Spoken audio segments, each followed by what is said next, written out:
Друзья, всем привет! Вы смотрите и слушаете «Русское радиошоу», подкасты и видео для тех, кто изучает русский язык. И если сейчас вы смотрите этот выпуск, то вы видите, что я сегодня не один. Вы уже узнали эту очаровательную улыбку, эту красную помаду. Друзья, Таня Климова, русский подкаст. Аплодисменты! Таня, привет! Привет, Сергей, спасибо за приглашение. Спасибо тебе, что нашла время, рад тебя видеть. Друзья, я подозреваю, что большинство студентов, которые изучают русский язык, знают Татьяну или слышали о Тане. Но если есть такие инопланетяне, я это говорю с любовью, которые Таню не знают и не знают ее проект, Таня, коротко расскажи, пожалуйста, о себе этим людям. Да, всем привет. Я хозяйка русского подкаста. Мне нравится слово «хозяйка».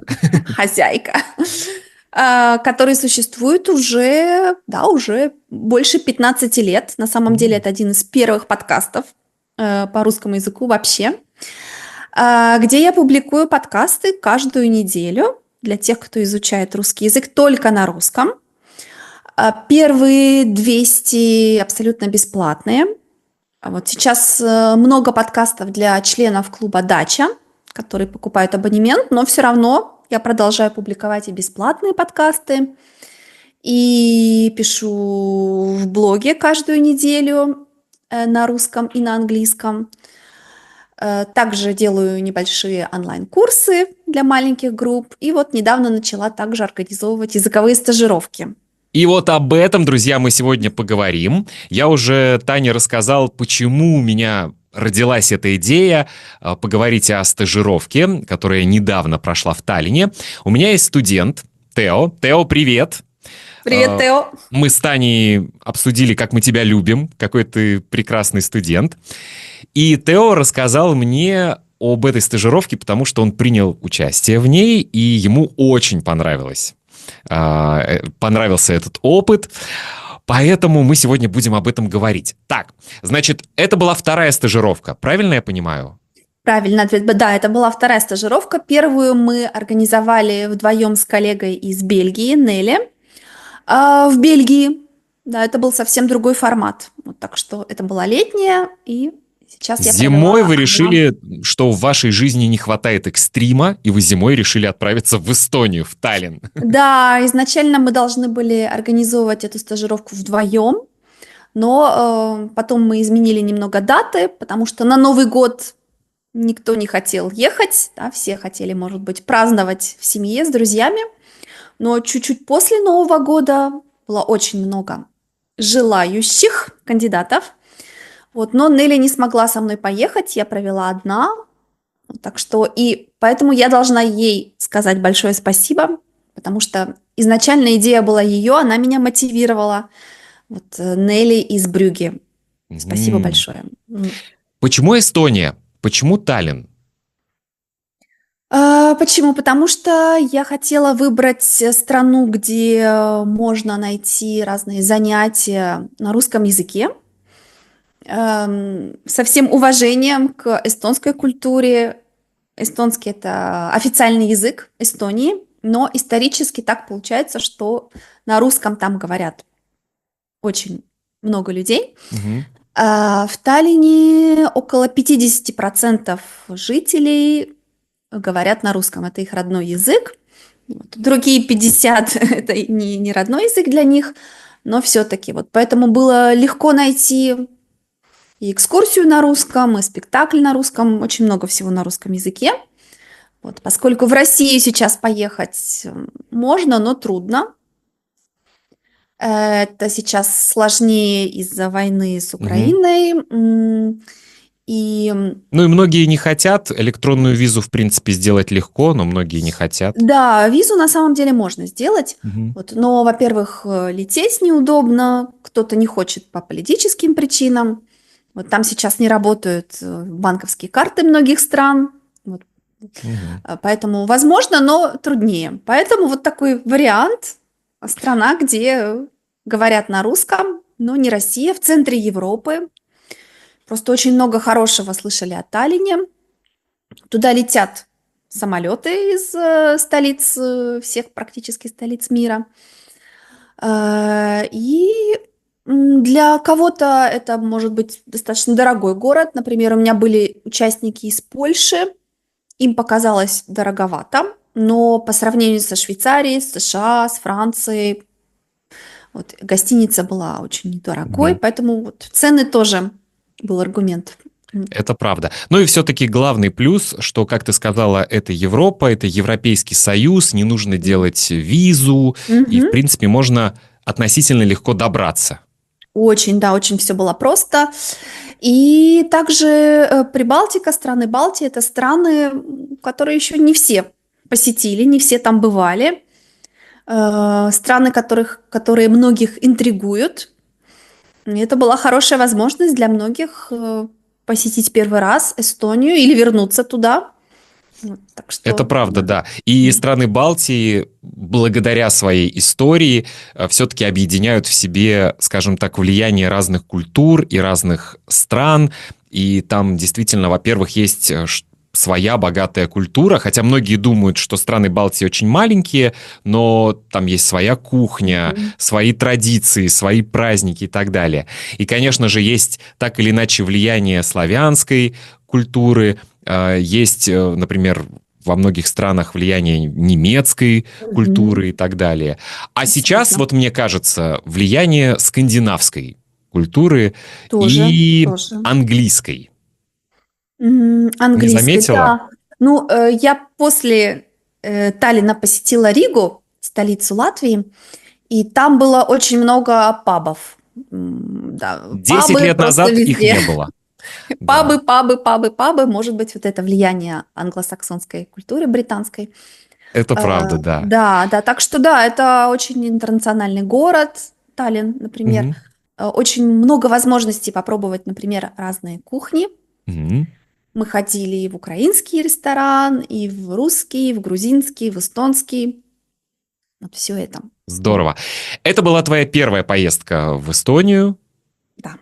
Кстати, ты знала, что сами эстонцы, латыши и литовцы не любят, как правило, слово «прибалтика»? Именно само слово Прибалтика на Мгм. русском? Они предпочитают, Ага. чтобы эти страны называли страны Балтии, потому Страны что Балтии. Прибалтика для них ассоциируется с Советским советским Союзом. периодом, да, с Мгм, Советским мгм, мгм, Союзом. мгм, мгм. И поэтому Я что-то такое почувствовала, но как я это почувствовала, не знаю. у Поэтому тебя да, хорошая страны Балтии. интуиция. Страны Балтии, да, я поняла, что лучше говорить так. Мгм, мгм. Расскажи коротко об этой стажировке. Вы были там неделю или 5 дней, да? Да, мы были там 5 дней. Уроки у нас проходили 4 дня на самом деле, недолго. Мгм. Вот. Я Что думаю, вы что делали? Что это за занятия? Это были Мгм. разговорные занятия. И Мгм, правильно я мгм. понимаю, что в первой половине дня, да, обычно у вас были эти уроки? Да, да, мы все были практически все в одной гостинице. Причем мы ее выбрали, мне кажется, очень удачно, потому что там же я арендовала класс. И гостиница очень современная, там было много таких пространств, много пространства, где можно было свободно сидеть, пить кофе. В последний день мы организовали в складчину, то есть все вместе такой коктейль. Мгм. Вот, да. Утром с 10 до 13 у нас 3 часа было занятие по русскому языку с паузой на кофе, на конфетки. Мгм. Вот. Была маленькая грамматическая часть и часть обсуждения. Вот. А Э, материалы ты использовала свои, потому что Да, у да, я тебя написала такой специальные богатый материалы. Нет, нет, я опыт. написала, я написала специально свои материалы, поскольку это была зимняя стажировка. Мне хотелось чего-то зимнего, волшебного, праздничного, поэтому у нас была тема подарки, М, у нас была тема Таллин, Эстония, русский язык в Эстонии, путешествия и планы на Новый год. Круто. Вот. Часть урока участники работали в парах по 2 человека. Каждый раз я старалась менять пары.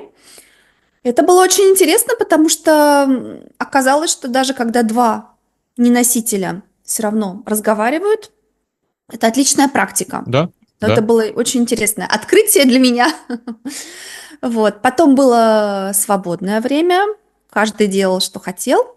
И потом на выбор я предлагала, у нас была один день, у нас была экскурсия, дегустация, кукольный театр. Это был интересный опыт, потому что Это оказалось, был что иммерсивный театр, мне кажется, да? да, оказалось, что это был спектакль вообще для маленьких детей.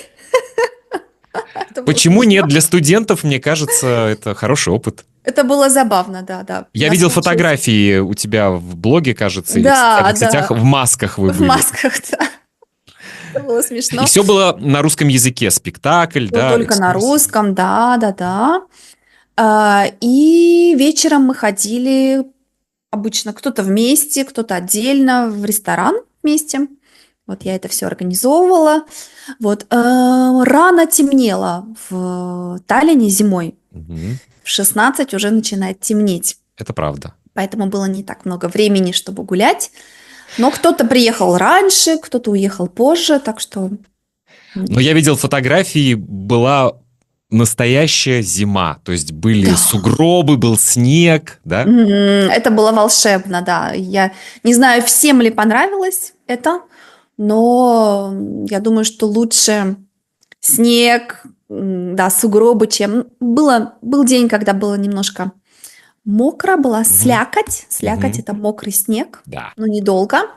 Но атмосфера была просто супер, супер. Мгм. М. Итак, значит, по утрам вы обычно занимались, и по вечерам или после обеда были какие-то развлечения, дополнительные, скажем Мгм. так, экскурсии. Я узнал, что у тебя даже были участники из Соединенных Штатов Америки. Да, да, да, да, приехала, по-моему, 3 участника из США, и четвертый, он американец, но он живет в Швейцарии. Да, они прилетели из Америки. Ради стажировки люди совершили такой вояж. Это Да, круто. и надо сказать, что в Америке у людей очень мало отпусков, они этим известны. Вот у некоторых 10 дней только отпуска в год. Мгм. Вот, и некоторые потратили, одна участница потратила весь свой годовой отпуск на эту стажировку, за что я ей очень благодарна. И я знаю, что они Ам, добирались там через Хельсинки, на самолете, на Да, на пароме. пароме, да, это приключение, да. Пожалуй, участница с самой короткой дорогой, она была Мгм. из Швеции, из Мгм. Стокгольма. Мгм. По-моему, это 40 минут на самолете. Мгм. Были участники из Франции, из Нидерландов, из Польши, из Швейцарии, из Германии. Сколько Вот. всего человек было? Нас было 12 человек. И, кстати, полное равенство, потому что случайно получилось, что было 6 мужчин, 6 женщин. Так что у меня гендерное равенство было в группе. Здорово. Скажи, Да. пожалуйста, а как ты выбирала участников? Потому что, например, у меня тоже есть русский разговорный клуб, и я вижу, что иногда люди говорят, у меня уровень B1, но я вижу, что они говорят, может быть, слабо, не очень хорошо. И это, наверное, ужас любого преподавателя, когда в одной группе встречаются люди, у которых объективно разный уровень владения М. языком. Да, хороший вопрос, и я думаю, что это действительно ключ успеха этой стажировки и вообще любого языкового события. Потому что, да, нужно, чтобы людям было интересно общаться друг с другом, они работали в парах. И для меня это очень важно. Я предпочитаю сказать человеку «нет», чем взять всех, собрать побольше денег, взять всех, чтобы и потом будут трудности в общении. Вот поэтому я с самого начала написала, что уровень B1 и плюс, B1, B2. Мгм. Также поскольку многие члены моего клуба «Дача», я сказала, что если вы понимаете 80% подкастов на даче, все хорошо. Вот. Поэтому потом был один студент, один участник, который сомневался. Вот, и я сказала, что вот материалы, вот подкасты, подумайте, подходит ли вам это. И он даже брал уроки специально с учителем, М. чтобы подготовиться к этой стажировке с моей знакомой подругой, с моей подругой. Какой Я мотивированный студент. Молодец. Да, я даже с ней говорила, я потом спрашивала у нее, как его уровень, вот, чтобы быть уверенной, вот, что уровень похожий. Вот, поэтому я думаю, что да, это очень-очень важно, и я считаю, что лучше иногда сказать человеку нет, Мгм. это не для вас, или вот другая стажировка, другой курс для вас, чем взять всех и потом мучиться. Скажи, пожалуйста, это вопрос, который я всегда задаю всем студентам, и, наверное, все преподаватели это делают. Первый вопрос: почему вы изучаете русский язык? За последние 3 года этот вопрос приобрел такой специфический оттенок, потому что мы знаем, что многие студенты потеряли мотивацию и не хотят Мгм. изучать русский язык. Скажи, пожалуйста, участники твоей языковой стажировки — это люди, которые давно начали изучать язык и не хотят его забыть, или они продолжают изучать? Какова их мотивация? Ну, они, конечно, все очень мотивированные, но это уже такая группа, если они поехали в другую страну, взяли отпуск, какие-то усилия приложили, чтобы участвовать в стажировке. Конечно, это самые-самые мотивированные мои студенты. Я была удивлена, когда узнала, что они просто изучают из любви, интереса к русской культуре. Просто люди говорят, я ожидала, что они скажут, чтобы работать с украинскими беженцами, чтобы мозг продолжал быть активным, это все есть. Но большинство, они говорят, что я обожаю русскую культуру уже давно, я мечтаю однажды поехать в Россию, и пока нет такой возможности, вот мне интересно встретиться с другими людьми, которые обожают русский язык. Поэтому, когда мне люди говорят, кто сейчас хочет изучать русский, э, я говорю, что таких людей очень много, вот, и что поскольку у меня обычно средний возраст моих стажировок, это может быть 50 лет, М. это все-таки люди, которые уже видели и другие конфликты, и они видели, что войны приходят, уходят, санкции приходят, уходят, А и язык остается. язык остается, страны закрываются, открываются, что все меняется, поэтому эта ситуация не навсегда. Вот. И после стажировки я провела опрос, спросила, что людям понравилось.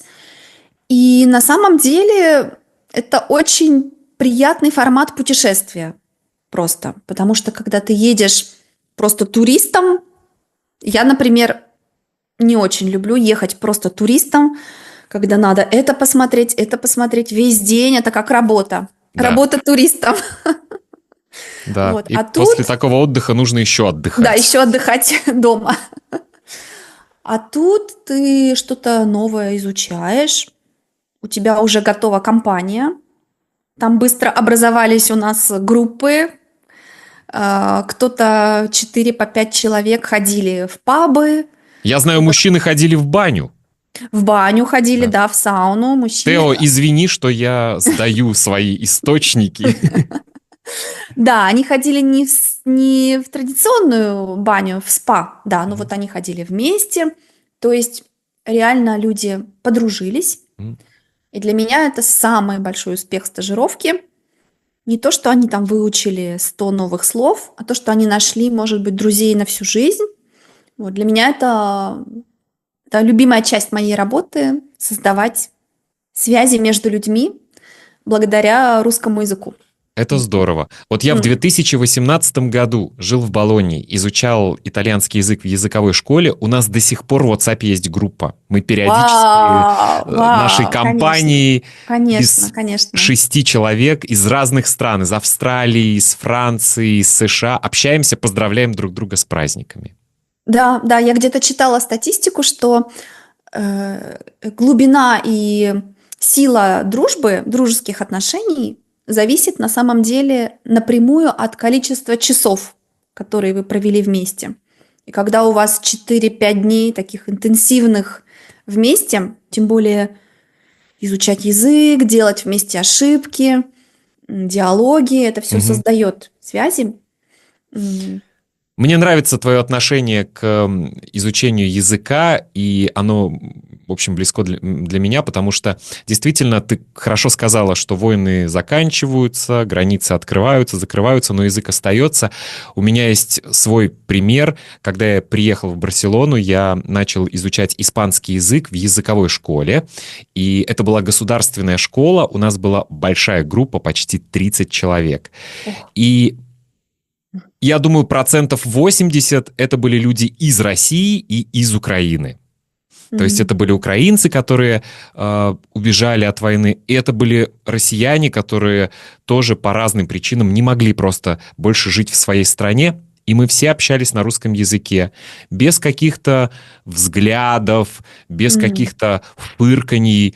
Мы все прекрасно общались на русском языке, и вообще даже этого вопроса не стояло.